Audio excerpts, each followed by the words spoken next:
This is David Maxwell back again for part 3 of Single Cell Gauging 101.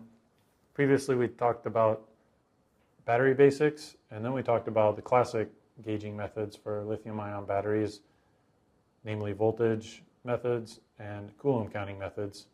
We talked about some of the problems that those have, and now we're going to talk about how Impedance Track solves those problems and some of the benefits that it gives you. So voltage-based gauges were fine under no load, and Coulomb counting gauges were good when there was a load, although even that still had problems. Impedance Track combines the advantages of both of these and then adds the feature of real-time impedance measurement, which is where it gets its name, impedance tracking. It's tracking it over time, over cell-to-cell variation, and most importantly, as the battery ages, since that will happen at a different rate for every battery.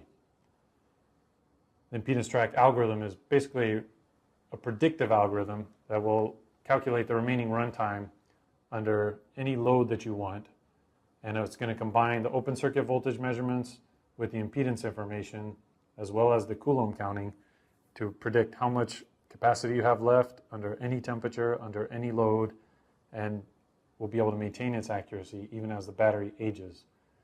So that's how Impedance Track, in a nutshell, solves the problem of this variable resistance, which we saw cause so many problems with the classic gauging methods.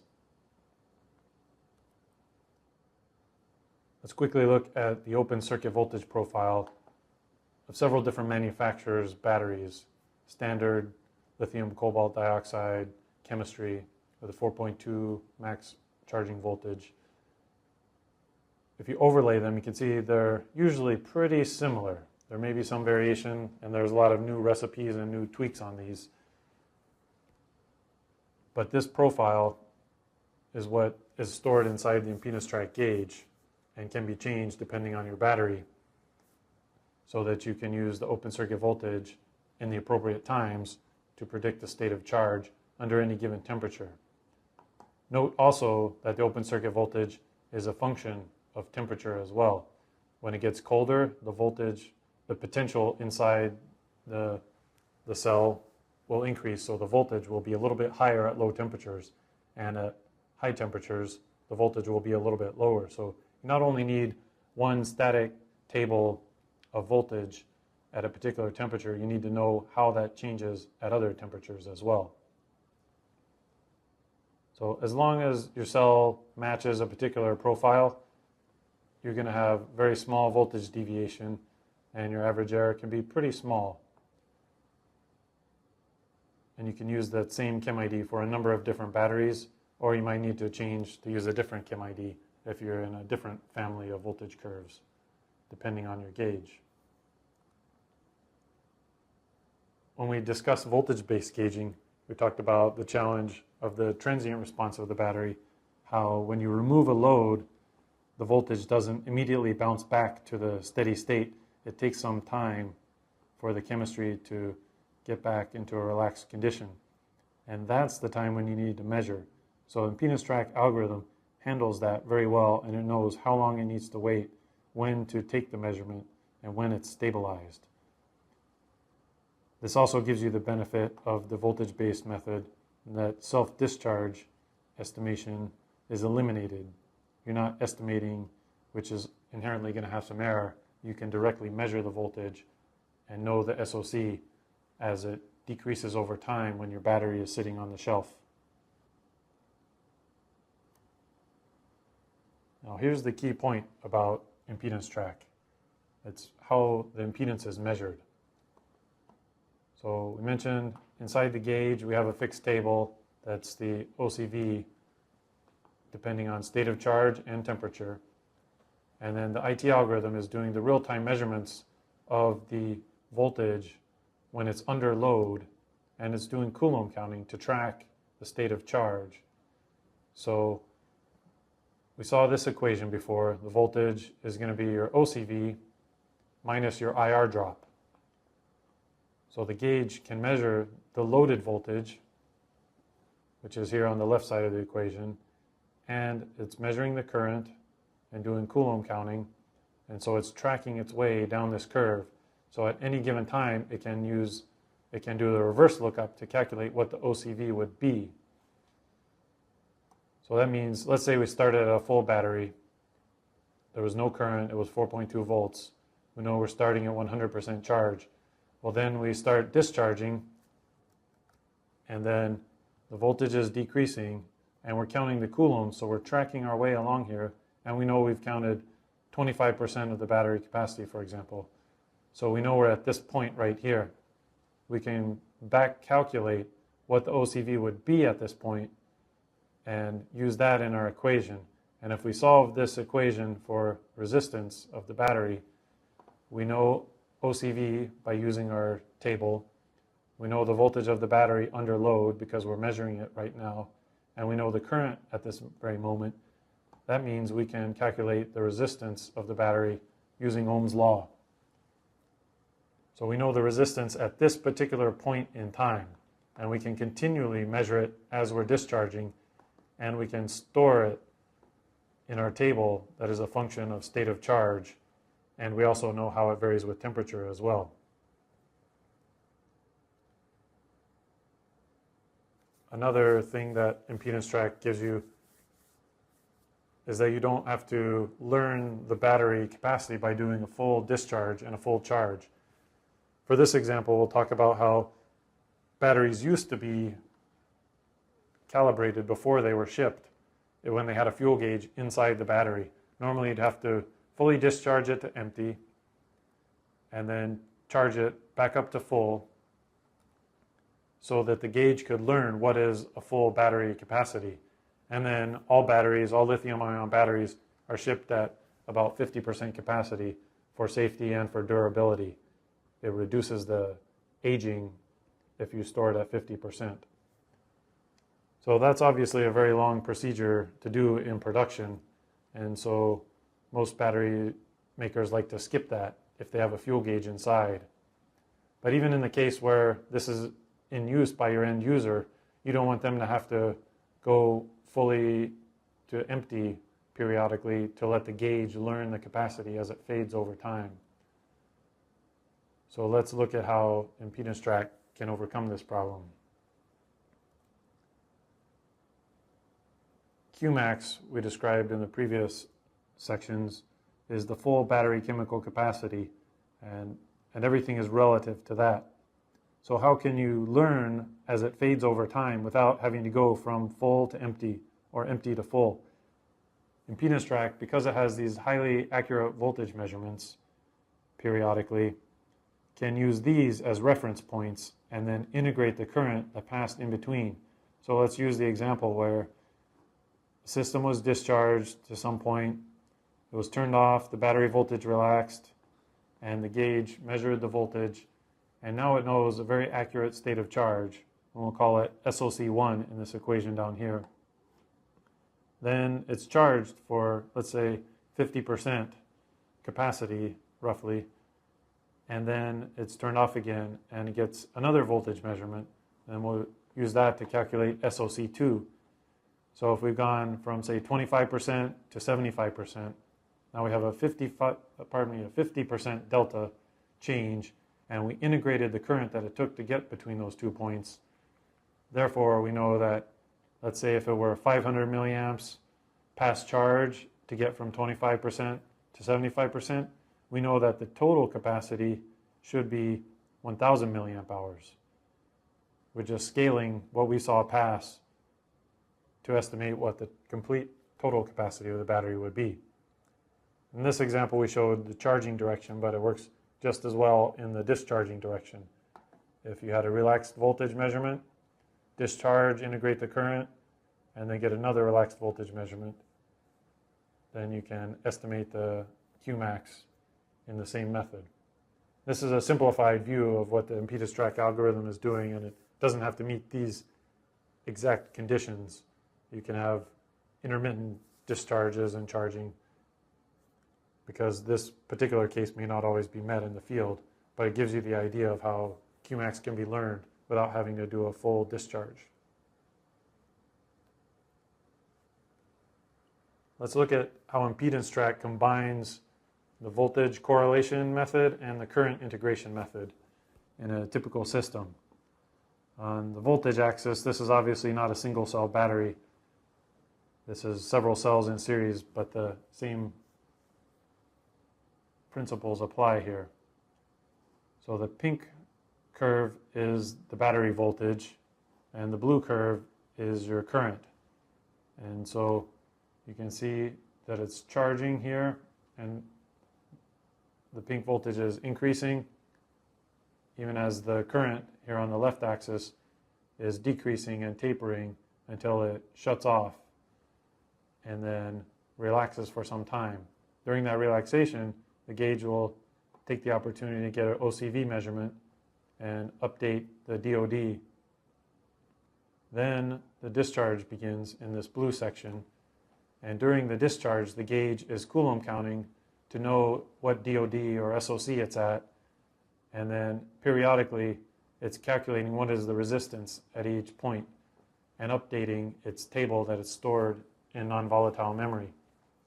So it's learning the resistance during this discharge, since it's changing over time and it varies from cell to cell, and so it's getting more accurate during the discharge, even as the discharge is occurring. Then when the discharge stops, the battery voltage relaxes slowly back up to a stable value, and the gauge takes another voltage measurement. And if there were any Coulomb counting error, it would be corrected by this voltage measurement here. And since we had a voltage measurement before the discharge and after the discharge, and we counted the coulombs between these two voltage measurements, we can now update Qmax. So we've updated our resistance during the discharge, we've updated our Qmax based on voltage measurements on either side of the discharge. And so that's how it combines the voltage correlation with the current integration to continually update state of charge and also to update its predictions and increase the accuracy as it learns the resistance.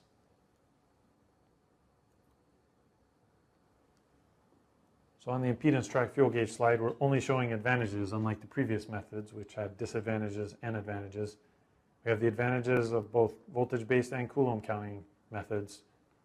That means it's going to work whether you have a small current or no current and you're using open circuit voltage measurements, or whether you have a large load current. So it works across a wide range of loads. You don't have to use self-discharge modeling. You can use the OCV reading to update as your battery is sitting on the shelf. And it's going to work equally well whether you have a new battery or aged battery. And batteries will be aging at a different rates depending on the conditions they're used in. So you can't model aging. The only way to update it is through impedance track by directly measuring the resistance of the battery and periodically updating Qmax. And to learn the Qmax, you don't need to do a full charge, you don't need a full discharge. It's much more relaxed on how it does its learning.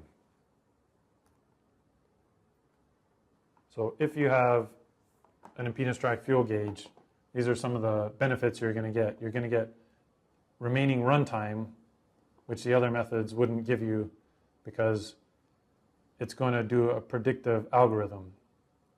And as it updates resistance, or as the temperature changes, or as the load changes, it can update the runtime predictions.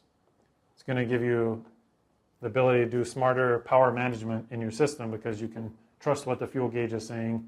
You can know when you're getting empty. You can know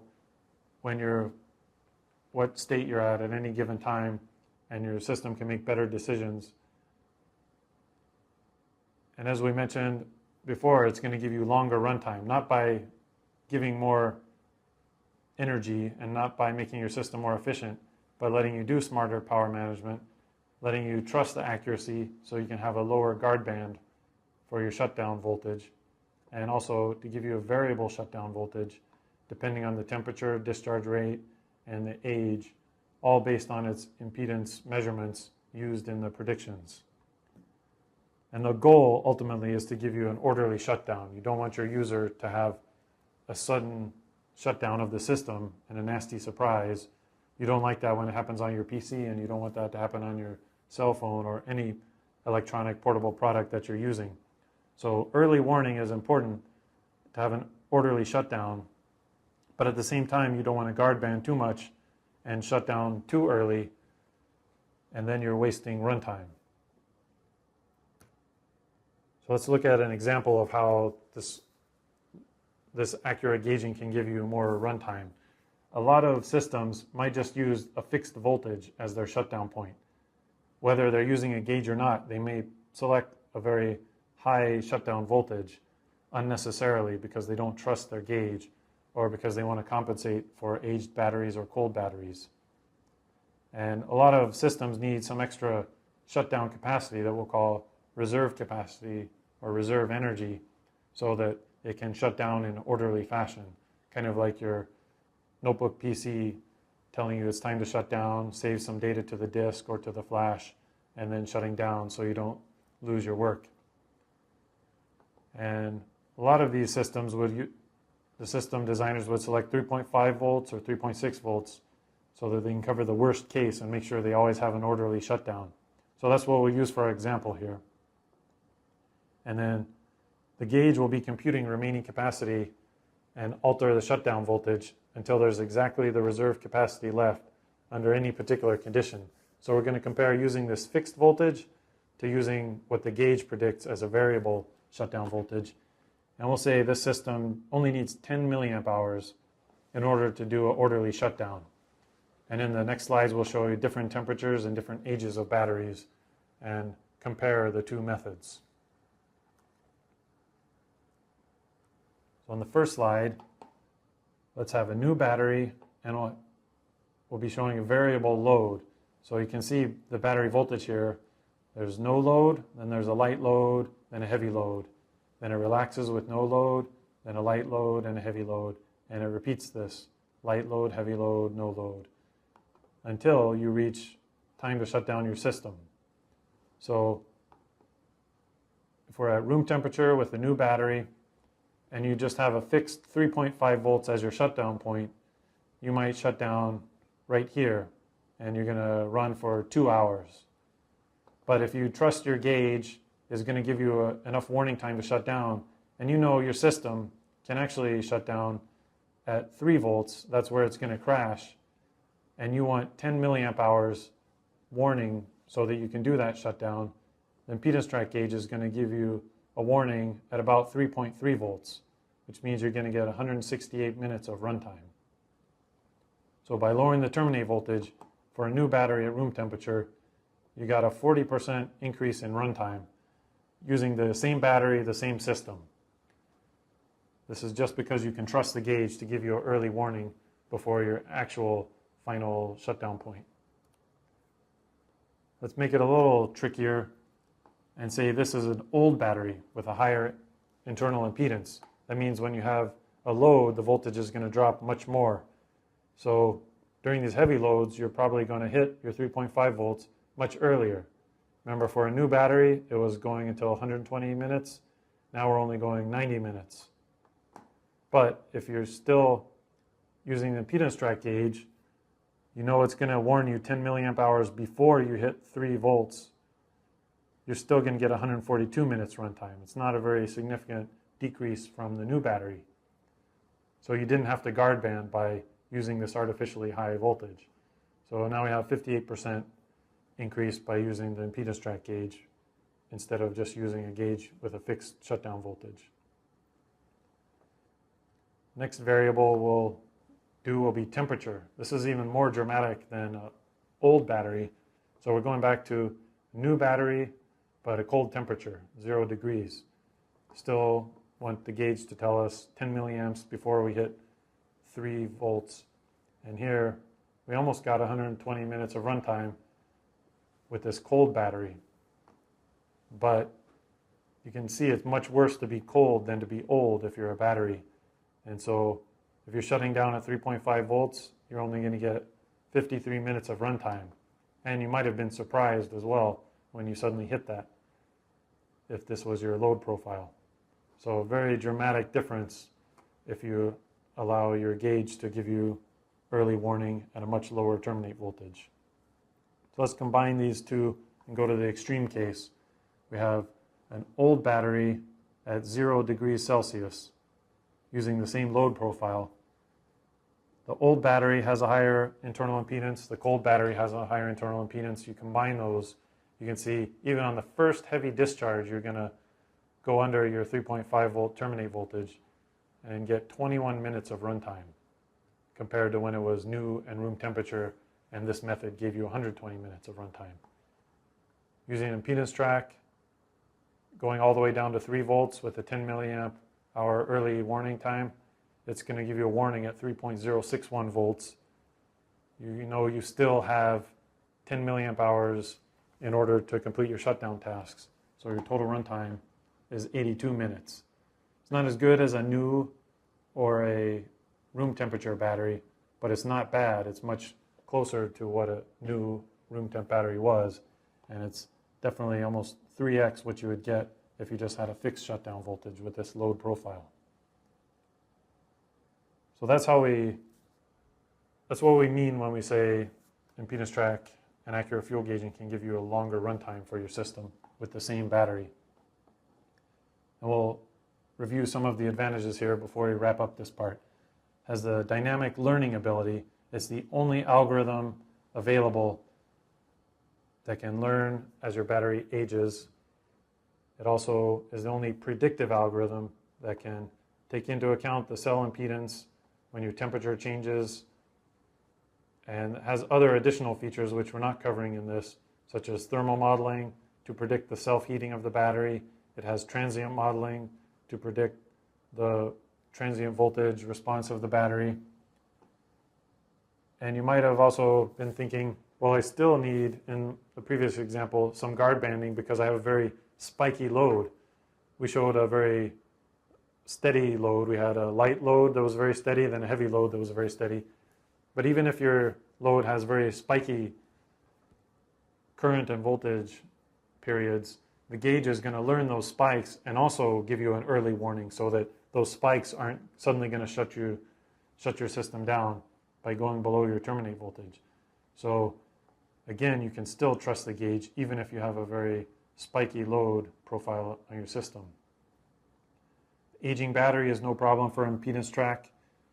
Can adjust the usable capacity by learning the Qmax and the resistance as the cell ages. It's going to increase your runtime because you can use the lower terminate voltage, because you can trust the gauge. You can trust it's learning your battery. You can trust that it's learning your system load profile, and that it's going to make accurate predictions. And it gives you the most flexibility. You can update the cell profile in our gauges so to match your particular battery and for your system characteristics. So there's a lot of knobs to tweak in the non-volatile memory of our gauges to make it very flexible to handle any kinds of conditions, any kind of cells, any kind of systems.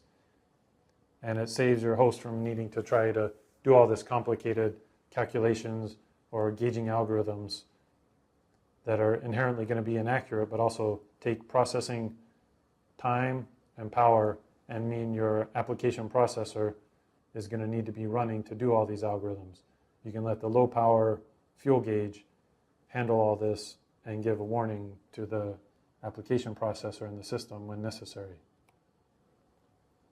Let's look at a few more considerations on the impact if you leave some energy in your battery because you're using too high of a terminate voltage, for example. Just picking some typical numbers here. For every 100 milliamp hours larger battery that you need, you're going to be paying about 15 cents. So if you can lower your terminate voltage, effectively you're getting a larger battery capacity for free.